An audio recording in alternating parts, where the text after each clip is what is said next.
Ela não era só uma esposa entre tantas.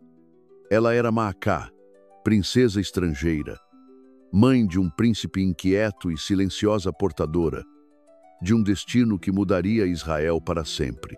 Enquanto outras mulheres do palácio bordavam mantos, ela bordava vingança em silêncio. Sua história foi esquecida, mas hoje ela volta à luz. Se você gosta de histórias escondidas da Bíblia de mulheres fortes, intensas e muitas vezes mal compreendidas, então curta este vídeo agora mesmo. Isso nos ajuda a continuar trazendo essas vozes esquecidas de volta à vida. Deixe seu like, inscreva-se e escreva nos comentários. Você já tinha ouvido falar de Maacá? Antes de ser esposa, antes de ser mãe, Maacá era filha do rei Talmai, senhor de Gesur, uma terra de colinas secas e deuses silenciosos. Cresceu entre palácios de pedra, aprendendo que o trono nunca é herdado sem sangue e que mulheres podem ser rainhas mesmo sem coroas. Seus olhos, escuros como a noite sem luar, observavam tudo em silêncio. Ela via os homens guerrearem por glória e honra, enquanto as mulheres guerreavam por permanência. Naquela casa real, ela aprendeu a arte de falar com o olhar, de ordenar com o silêncio, de resistir sem ser vista.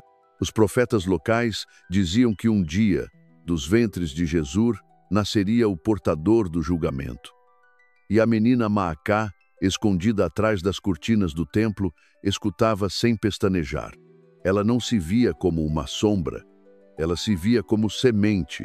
Quando o mensageiro de Davi chegou, trazendo ouro e promessas de aliança entre reinos, Talmai não hesitou. Maacá foi entregue como ponte entre dois mundos. Partiu de Gesur não como prisioneira, mas como enviada. Sabia que sua presença em Jerusalém não era para agradar, era para ocupar. Davi a recebeu como recebe a muitos, com desejo passageiro e olhos voltados para a guerra. Para ele, Maacá era mais uma mulher entre outras, mas ela o observava, catalogava seus gestos, aprendia a política das muralhas, o medo dos generais, o silêncio das servas. Davi possuía Jerusalém, mas Jerusalém não o possuía. E naquele vazio, Maacá fincava raízes. Ali, nas câmaras do rei ungido, ela começou a escrever sua própria profecia. Não com tinta, mas com vida. E sua vida logo floresceria em carne, um filho, um nome, uma semente do que viria. Absalão nasceu numa noite abafada, quando os ventos pararam e as estrelas pareciam segurar o fôlego. O parto foi difícil, mas Maacá não gritou. Apertou os punhos, cravou as unhas na pele, suportou com a mesma dureza que as mulheres de Gesur aprendem desde cedo. Quando segurou o filho pela primeira vez, ela não sorriu. Ela contemplou. Era belo, até mesmo os parteiros murmuraram espantados. Cabelos espessos como seda, olhos que pareciam conter segredos antigos. Davi o chamou de presente de Deus. Maacá o chamou de promessa. E onde os outros viam apenas um menino, ela via um destino em forma humana. Absalão cresceu no meio dos filhos do rei. Mas era diferente.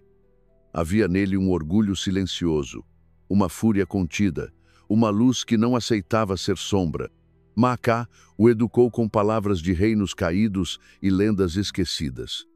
Contava sobre os reis que não pediram permissão para reinar, sobre os filhos que viriam do deserto para julgar os grandes.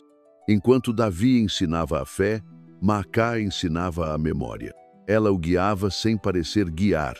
Uma frase aqui, um olhar ali, e o menino absorvia. Ele não era só um filho, era sua continuação. Seu nome ecoava nos corredores, e muitos o temiam pela beleza e presença. Mas Maacá via além do rosto e da fama. Ela via as brasas sob a pele. E sabia, uma hora, aquilo pegaria fogo. Tamar, a filha de ambos, era o espelho delicado da mãe. Silenciosa, observadora, portadora de uma tristeza que ninguém compreendia. Maacá a abraçava como se quisesse protegê-la do mundo que estava por vir. e dentro de si sabia que o mundo não perdoa as belas, nem as puras, nem as filhas das estrangeiras. Davi se afastava cada vez mais. Envolto em guerras, decisões e outras esposas, via seus filhos como números, alianças e obrigações. Maacá via Absalão como legado, e com cada desprezo do rei, ela se aproximava mais do filho. Uma tarde, quando Absalão completou 12 anos, Maacá o levou até o alto das muralhas. Apontou para o horizonte e disse: "Ali termina Jerusalém, mas não é onde termina tua missão." Absalão não respondeu, mas seus olhos, fixos no céu avermelhado, ardiam. Tamar era flor em terra de espinhos. Cresceu entre olhares que não sabiam nomear sua beleza. Meia estrangeira, meia princesa, ela habitava o espaço entre a luz e a sombra. Caminhava pelos pátios com passos suaves, mas seu coração era feito de mármore rachado. Sabia que não era vista como as outras e por isso temia ser notada da maneira errada. Maacá percebia o silêncio da filha como quem ouve um grito abafado. Tentava protegê-la, envolvê-la em cuidados e conselhos, mas o palácio era vasto e os olhos dos homens vorazes. Tamar cresceu ao lado dos irmãos de diferentes mães, entre eles Amnon, o primogênito de Davi, impaciente e arrogante. Quando Maacá soube que Amnon andava observando Tamar com insistência, seu coração se apertou. Ela falou com Davi, suplicou cautela, mas o rei, envolto em assuntos maiores, ignorou. Disse que Amnon era jovem, que nada aconteceria. Disse e virou as costas. Então aconteceu. Uma tarde, Tamar foi chamada aos aposentos de Amnon, com o pretexto de preparar-lhe comida. Maacá soube tarde demais. Quando a filha voltou, seus olhos haviam morrido. Não disse palavra, apenas deitou-se no chão frio do quarto materno, como se tentasse sumir dentro da pedra. Maacá caiu de joelhos, abraçou aquele corpo sem voz e gritou por dentro. Davi soube, mas nada fez. A dor de Maacá virou sal nos cantos da boca.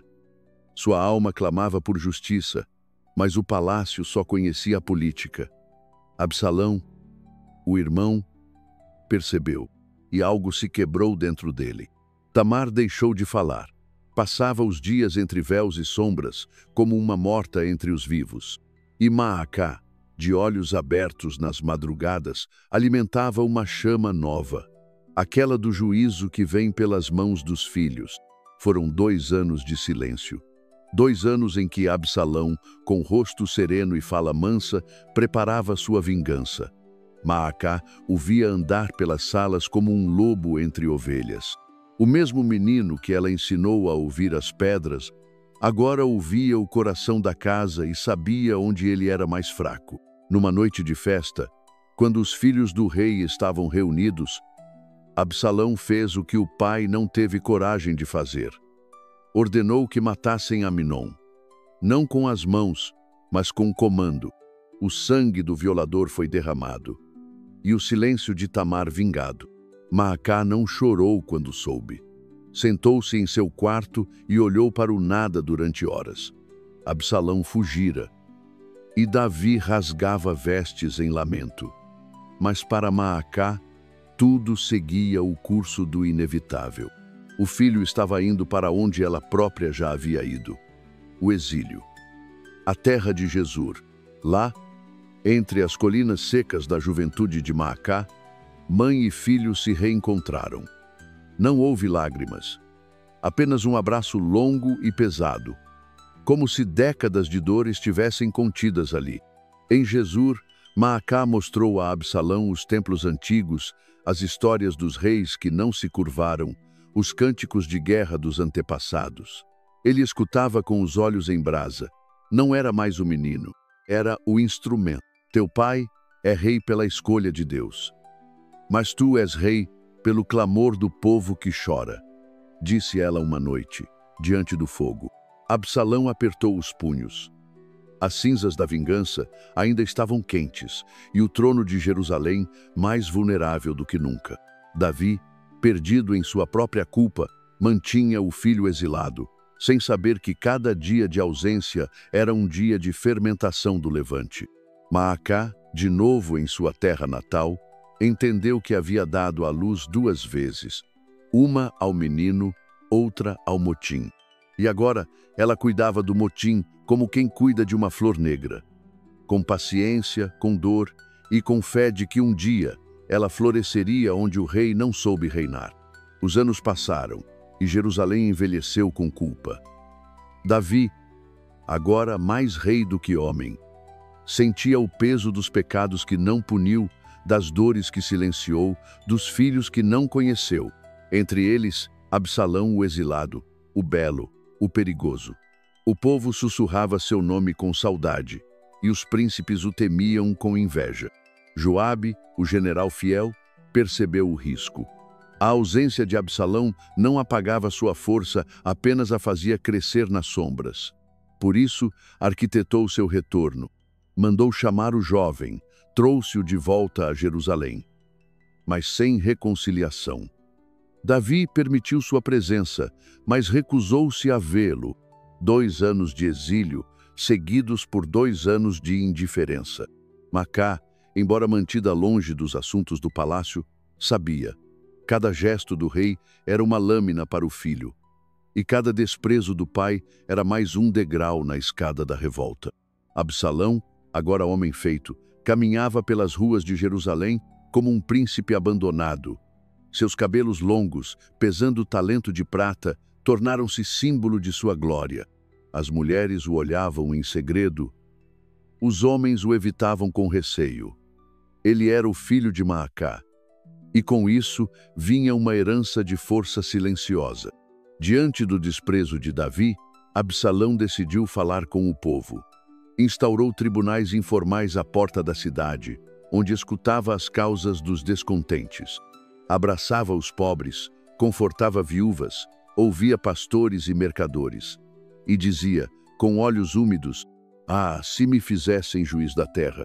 Maacá via de longe. Escutava relatos. E em seu coração, algo queimava.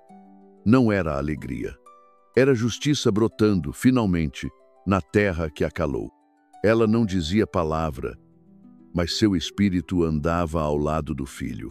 E quando, numa tarde dourada, Absalão anunciou que iria a Hebrom para pagar um voto ao Senhor, ela soube. Era o início do fim. Absalão partiu para Hebrom com um exército de intenções e uma multidão de fiéis. O que começou como peregrinação virou proclamação. Os arautos gritaram, "Absalão reina em Hebrom", e os corações de Israel vacilaram. Em Jerusalém, o caos se instalou. Davi, o ungido, tremia. Seu próprio filho se levantava como inimigo, e o povo o seguia. Não porque Absalão era filho de rei, mas porque era a voz dos esquecidos. E nos corredores do palácio, onde antes ecoavam hinos, agora havia silêncio de medo. Davi fugiu. Deixou a cidade em pranto, com os pés descalços e a cabeça coberta. O rei não fugia de um exército, fugia de um julgamento. E Maacá, observando do alto de sua casa, não sorriu, mas também não chorou. Sabia que aquilo não era uma vitória. Era apenas o cumprimento de um caminho. A dor que Tamar viveu, a morte que Amnon causou, o exílio que o rei permitiu, tudo isso agora ganhava forma na figura de Absalão, filho da estrangeira, ferida da justiça. Absalão entrou em Jerusalém como rei. Tomou o trono, os aposentos, os servos. Mas sua alma não era de monarca, era de fogo. E o fogo, quando não encontra limites, consome tudo. Os conselheiros o adulavam, os aliados o temiam. Mas faltava-lhe algo: paz. Maacá não foi ao encontro do filho. Sabia que já não era tempo de conselhos. O que havia sido plantado agora florescia, e floresce como pode, às vezes em perfume, às vezes em espinhos. Ela se recolheu. Orava nas noites sem lua. E embora seu nome fosse pronunciado com desprezo pelos escribas do palácio, ela sabia. Era o ventre dela que havia refeito Israel, não pelos caminhos da lei, mas pelos caminhos da dor. O vento soprava quente em Jerusalém, como se o próprio céu hesitasse entre o juízo e a clemência. Absalão, assentado no trono que outrora pertenceu a Davi, olhava o horizonte sem sorrir. Tinha tudo o que buscou: o poder, o palácio, os servos, os aplausos, mas o coração batia em câmara escura. Nem mesmo os cânticos das mulheres, nem o incenso nos salões reais conseguiam perfumar sua inquietude. Maacá não o procurou. Estava recolhida, em uma casa afastada, cercada por oliveiras antigas, onde as paredes sabiam mais segredos que os escribas do templo. Sentava-se no chão, vestida de linho cru, os cabelos soltos e os pés descalços. A cada manhã, acendia uma vela em silêncio, não por esperança, mas por memória. Tamar, sua filha, permanecia com ela. Caminhava sem ruído, com o olhar vazio, como se flutuasse entre os mundos. Ainda usava véus, ainda evitava tocar os outros. Ela era, para Maacá, um lembrete vivo do que o mundo pode fazer com a beleza desprotegida. Minha filha fala pouco, dizia Maacá às vizinhas. Mas, quando dorme, o rosto dela se contorce. Então sei que ainda sente. As notícias do palácio chegavam em fragmentos. Absalão se afundava em decisões precipitadas. Não ouvia mais os conselhos antigos, cercando-se de bajuladores e homens sedentos por guerra. Davi, por sua vez, reunia forças no deserto, avançando com prudência, com homens leais que ainda se lembravam da aliança. Maacá sentia sem precisar ver que a terra tremia. E quando o chão treme, as raízes também sofrem. Numa tarde de nuvens pesadas, uma velha serva entrou, trêmula, trazendo palavras que ninguém desejava pronunciar. O rei Davi atravessou o Jordão, com homens de guerra.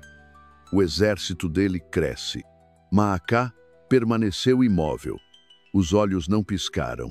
Apenas ergueu a mão e apagou a vela que ardera por Absalão. Nos dias que seguiram, o palácio se preparou para o confronto. Absalão, impulsionado pela juventude e pela sede de glória, recusou a cautela. Marchou para enfrentar o pai, acreditando que o povo escolheria o novo sobre o antigo, o belo sobre o sábio, o forte sobre o ferido. Maacá caminhava sozinha ao entardecer, entre os vinhedos secos. Tocava as folhas com dedos suaves, como quem se despede do que não pode salvar. Cada passo era pesado como pedra. Cada pensamento era um nome: Tamar, Absalão, Davi, Jesur, silêncio, sangue. Na véspera da batalha, sonhou com Jesur.